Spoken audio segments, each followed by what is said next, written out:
So hello dear student, কেমন আছো? I hope প্রত্যেকে শুধু ভালো না ভীষণ ভালো আছো। এটা হচ্ছে জিওমেট্রি পার্টের 2 নম্বর ভিডিও। অলরেডি এর আগে প্রাপ্তি ব্যাচের 1 নম্বর ভিডিও, যেখানে আমরা কম্পিটিটিভ এক্সামে জিওমেট্রি এর কি কি টপিক নিয়ে ডিসকাস করতে হয় বা কি কি টপিক থেকে প্রশ্ন আসে সেগুলো নিয়ে আলোচনা করেছি, আর পয়েন্ট সম্বন্ধে জেনেছি। ওকে, রিকোয়েস্ট আমার একটাই যে তোমরা প্রতিটা ভিডিও সিকোয়েন্স অনুসারে দেখো। জিওমেট্রি 1 দেখলে তারপর দেখবে 2, তারপর দেখবে 3, তারপর দেখবে 4, তারপর দেখবে 5। এটা করলে কি হবে, তোমাদের বুঝতে ভীষণ সুবিধা হবে আর জিওমেট্রির উপর তোমার একটা গভীর ভালোবাসা তৈরি হবে।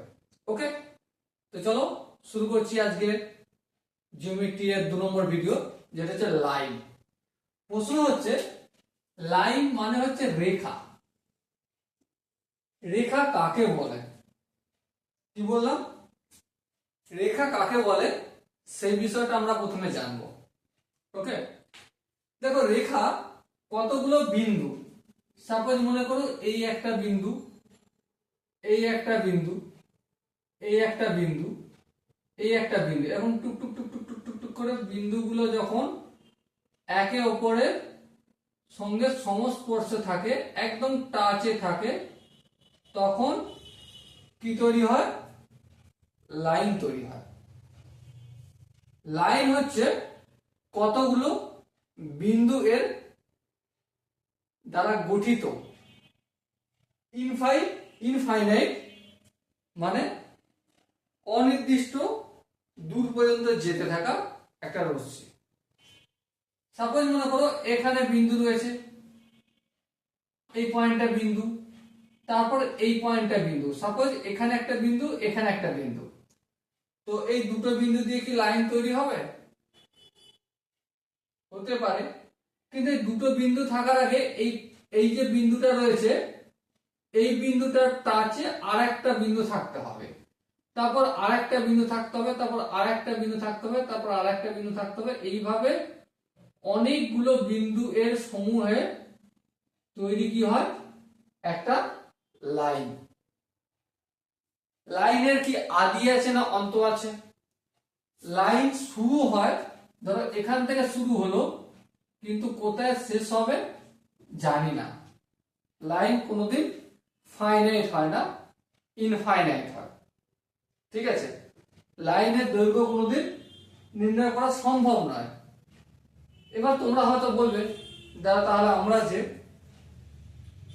যে বিভিন্ন বইয়ে কোশ্চেন আমরা দেখি যে 5 সেন্টিমিটার একটা লাইন ড্র করো, 10 সেন্টিমিটার একটা লাইন ড্র করো, 7 সেন্টিমিটার একটা লাইন ড্র করো, তাহলে সেখানে আমরা যে লাইন বলি, লাইন বলতে অ্যাকচুয়ালি লাইনকে বলি না।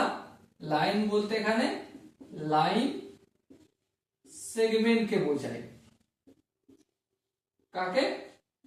লাইন সেগমেন্টকে আমরা বলি লাইন।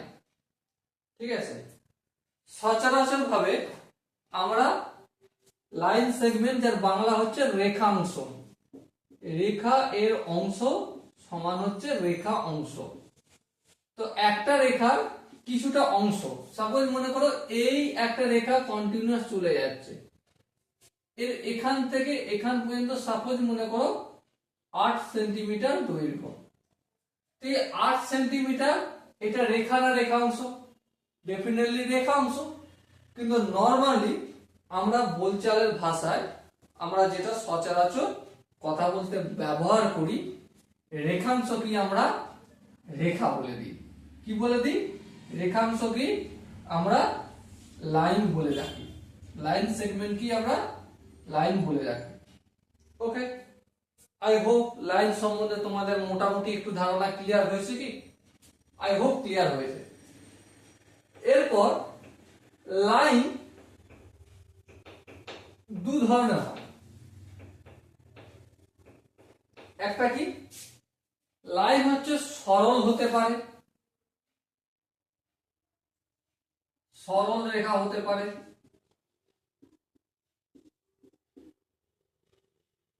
1 নম্বর। আর 2 নম্বর কি? 2 নম্বর হচ্ছে বক্র রেখা বা কার্ভ লাইন হতে পারে। সরল রেখা বা স্ট্রেট লাইন কাকে বলে?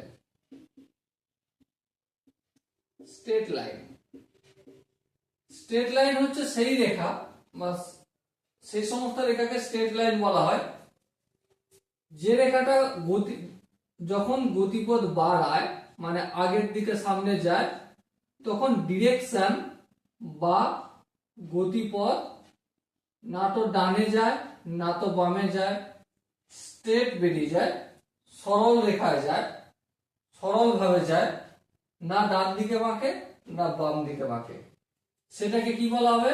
স্ট্রেট লাইন বা সরল রেখা আমরা বলবো। আর বক্ররেখা বা কার্ভ লাইন, কার্ভ লাইন কাকে বলবো? যখন একটা সরল রেখা তার গতিপথটা বক্র হবে, বাঁকা হবে,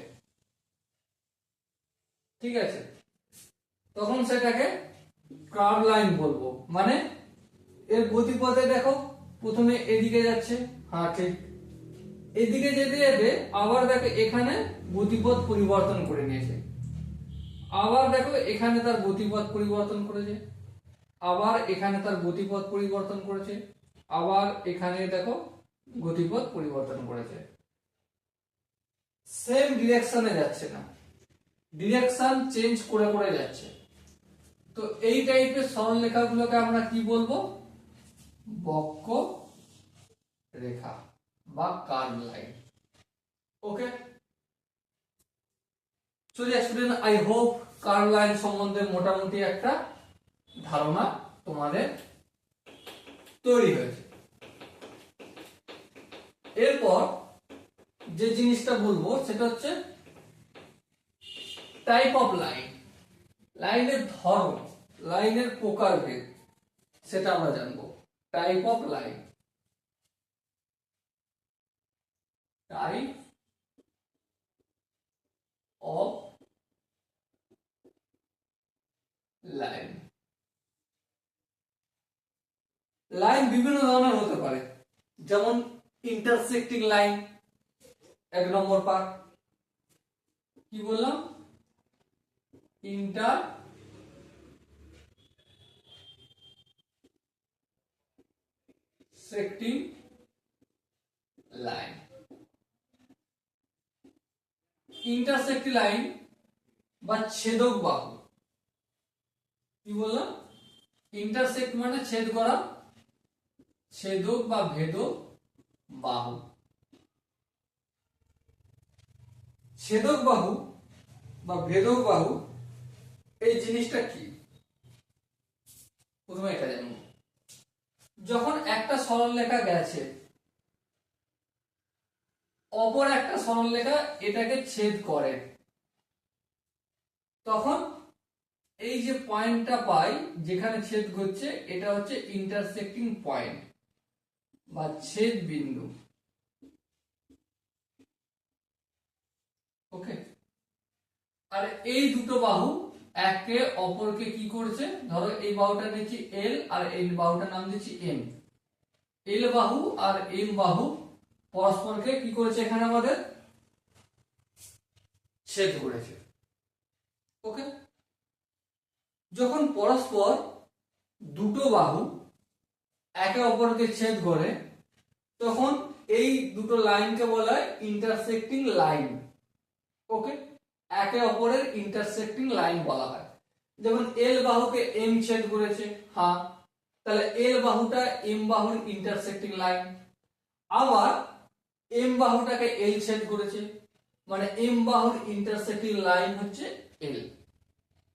ওকে, আই হোপ প্রত্যেকে বোঝা গেছে। এরপর 2 নম্বর পয়েন্ট মানে টাইপ অফ লাইনের 2 নম্বর পয়েন্ট যেটা আসবো সেটা হচ্ছে কনকারেন্ট লাইন। 2 নম্বর পয়েন্টটা কি? কনকারেন্ট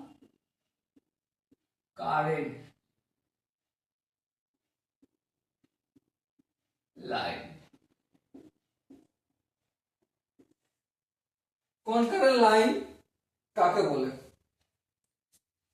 ধরো একটা বিন্দু, এই একটা বিন্দু, এই বিন্দুটা দিয়ে একটা লাইন গেছে, আবার একটা লাইন গেছে, আবার একটা লাইন গেছে। তো যেই বিন্দুটা দিয়ে 3 বা তার বেশি রেখা অতিক্রম করে, সাপোজ মনে করো এখানটা দিয়ে এই রেখাটাও গেছে, ওকে, আবার এই রেখাটাও এখানটা দিয়ে গেছে। তো এই যে রেখাগুলো, যেই রেখাগুলোর একটা বিন্দু দিয়ে পাস হচ্ছে, তো এই রেখাগুলোকে কি বলা হবে? কনকারেন্ট লাইন বলা হবে, ওকে, বা সমগামী রেখা। নেক্সট যেটা আলোচনা করব 3 নম্বর পয়েন্ট, সেটা হচ্ছে parallel angle. 3 number point type of লাইনের 3 নম্বর পয়েন্ট হচ্ছে প্যারালাল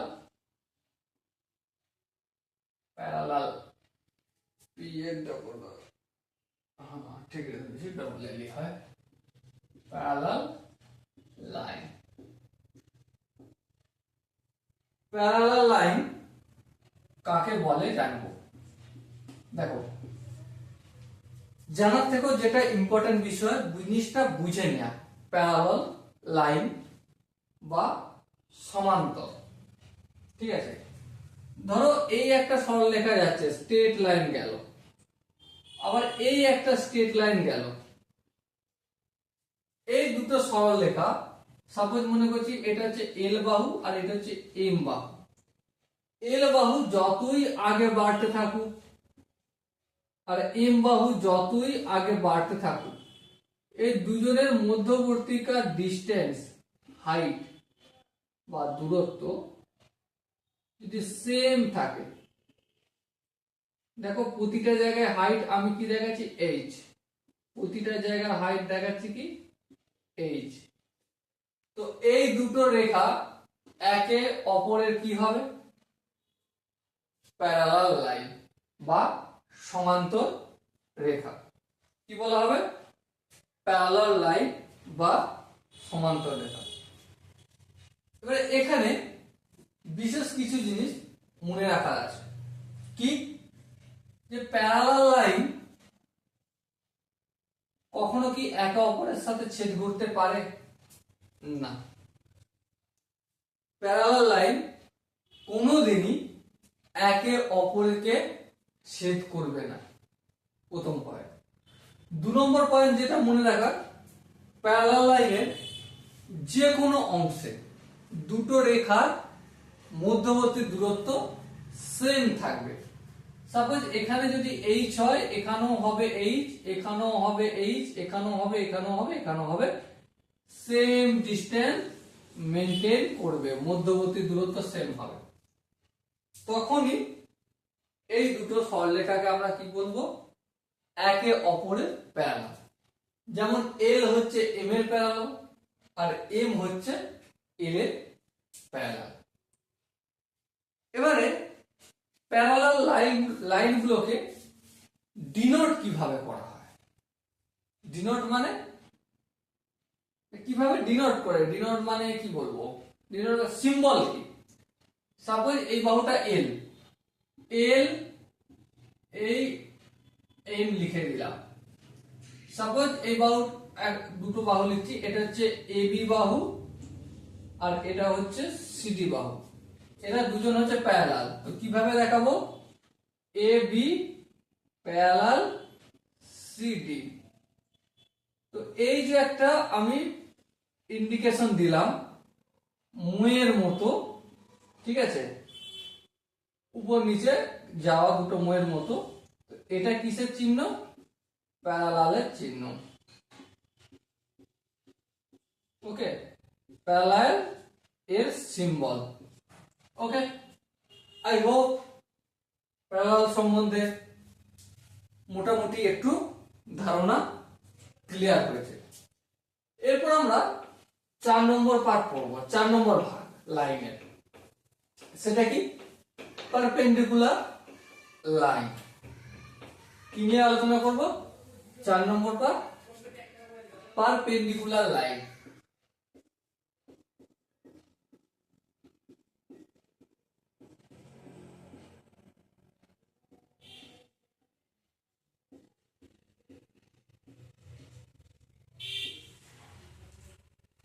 পারপেন্ডিকুলার লাইন কখন তৈরি হয়? পারপেন্ডিকুলার লাইনের কি বিশেষ বৈশিষ্ট্য রয়েছে এইগুলো জানবো। কিন্তু এতক্ষণ যেহেতু ভিডিওটা দেখেছো, তো আমার পার্সোনাল একটা রিকোয়েস্ট যে তোমরা চ্যানেলটা সাবস্ক্রাইব করে রাখো আর নোটিফিকেশনের যে বেল আইকন আছে ওটা ক্লিক করে রাখো। কেন? প্রতিদিন আমি যে ভিডিও বানাই বিভিন্ন কম্পিটিটিভ এক্সামের জন্য, সেই ভিডিওগুলো ভ্যালুয়েবল আর তোমার কাছে যেন পৌঁছায়। ওকে, তো শুরু করছি। পারপেন্ডিকুলার লাইন কখন মানে? সাপোজ দুটো সরল রেখা, এই সরল রেখাটার নাম হচ্ছে এ বি। এই সরল রেখাটা অপর একটা সরল রেখা যখন ইন্টারসেক্ট করছে, সাপোজ মনে করো সিডি, এবং তাদের মধ্যে এখানে কোণ যদি 90 ডিগ্রি তৈরি হয়, কত ডিগ্রি তৈরি হয়? 90 ডিগ্রি। তখন CD perpendicular to AB, CD is perpendicular on eddy.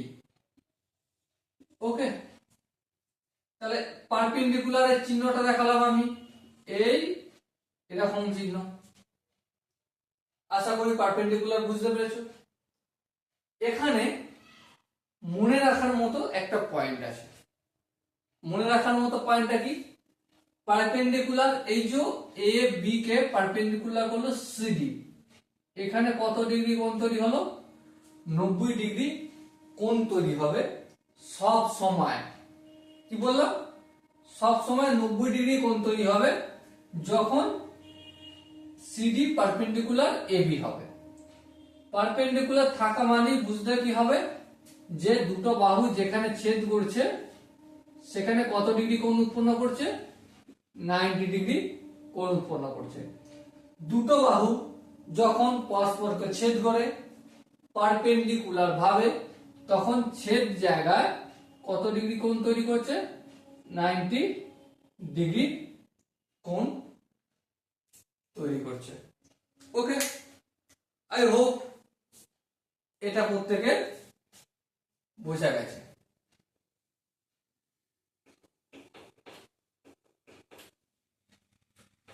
Next 5 number point যেটা নিয়ে আমরা ডিসকাস করব, সেটা হচ্ছে ট্রান্সভার্সাল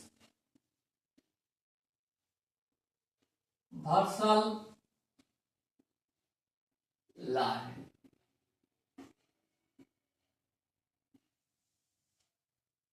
খুবই ইম্পর্টেন্ট জায়গা, আর খুব ভালো করে আমরা এটা মন দিয়ে বুঝবো ট্রান্সভার্সাল লাইনটা কি। কারণ এখান থেকে প্রচুর প্রশ্ন কম্পিটিটিভ এক্সাম এই টাইপের পরীক্ষায় আসে। প্রথমে আমরা জানবো ট্রান্সভার্সাল লাইন বা ভেদক রেখা বা ছেদক রেখা, ছেদক রেখাংশ কাকে বলে।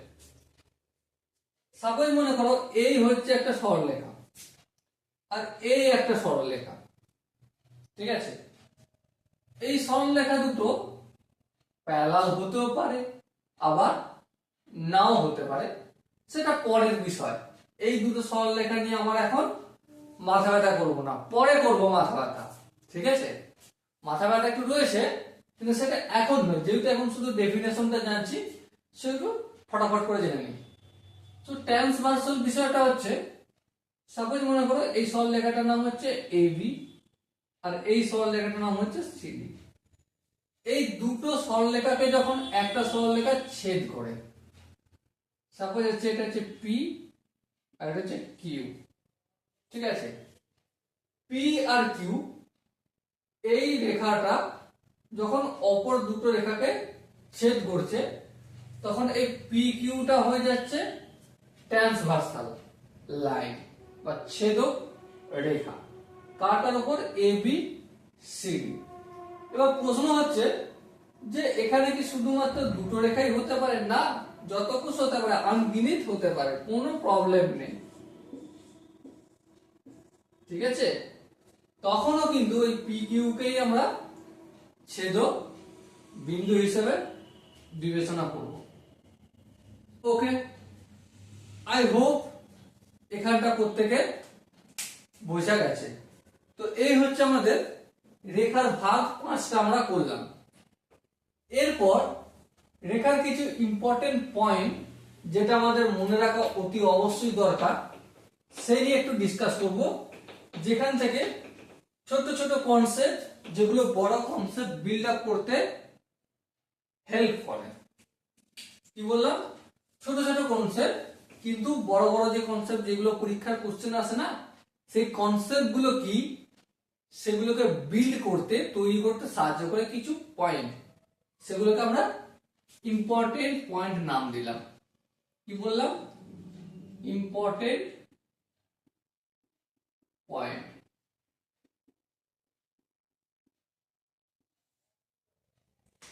কিছু গুরুত্বপূর্ণ পয়েন্ট, যেমন কি, যেমন একটা বিন্দু দিয়ে, ঠিক আছে, অসংখ্য সরলরেখা পাস করতে পারে।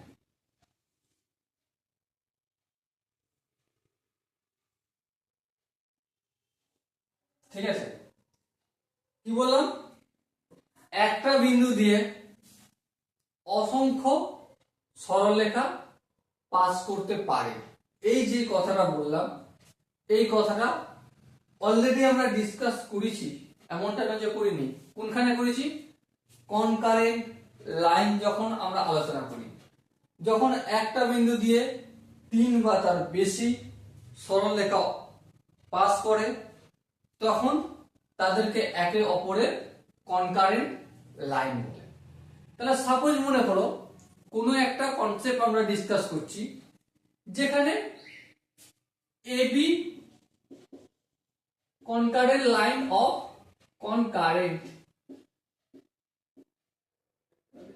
concurrent line of CD। এই কথাটা লেখার মানে কি, যে এবি আর সিডি পরস্পরকে একটা বিন্দুতে ছেদ করেছে। ওকে, তাহলে সাপোজ আমার কোনো কনসেপ্ট যখন বিল্ড আপ করতে প্রয়োজন হবে, তখন কি বলবো, যে কনকারেন্ট লাইন মানে একে অপরের একটা ছেদ বিন্দু থাকবে। এবারে এখানে যে ইম্পর্টেন্ট পয়েন্ট যেটা আমরা আলোচনা করছিলাম, যে একটা ছেদ বিন্দু দিয়ে অসংখ্য সরলরেখা অঙ্কন করা যায়। ওকে, আই হোপ প্রত্যেকে বোঝা গেছে।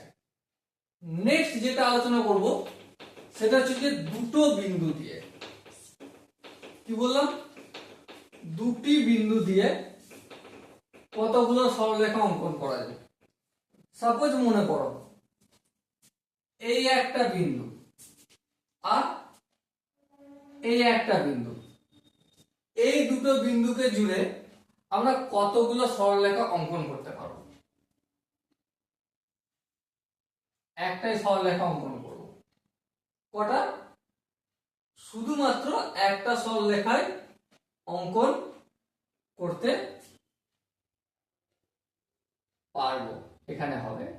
ওকে, দুটো বিন্দু দিয়ে একটা সরলরেখা অঙ্কন করা যায়, আর একটা বিন্দু দিয়ে অসংখ্য সরলরেখা অঙ্কন করা যায়। এই ইম্পর্টেন্ট পয়েন্টটা আশা করি মনে রাখলেই চলবে। নেক্সট ভিডিওতে আমরা ডিসকাস করব অ্যাঙ্গেল বা কোণ নিয়ে। আই হোপ তোমরা চ্যানেলটা সাবস্ক্রাইব করে রেখেছো, আর প্রতিটা ভিডিও সিকোয়েন্স অনুযায়ী বুঝছো, এবং তোমাদের কনসেপ্টও আই হোপ ক্লিয়ার হচ্ছে। যদি কোনো জায়গায় বুঝতে অসুবিধা হয় কমেন্টে জানাও, বা ভিডিওটা একটু পিছন থেকে দেখো, অবশ্যই তোমরা বুঝতে পারবে। ওকে, তো দেখা হচ্ছে পরবর্তী সেশনে অ্যাঙ্গেল নিয়ে কথা বলতে আসছি। ততক্ষণ পর্যন্ত ভালো থেকো, সুস্থ থেকো এবং জয় হিন্দ।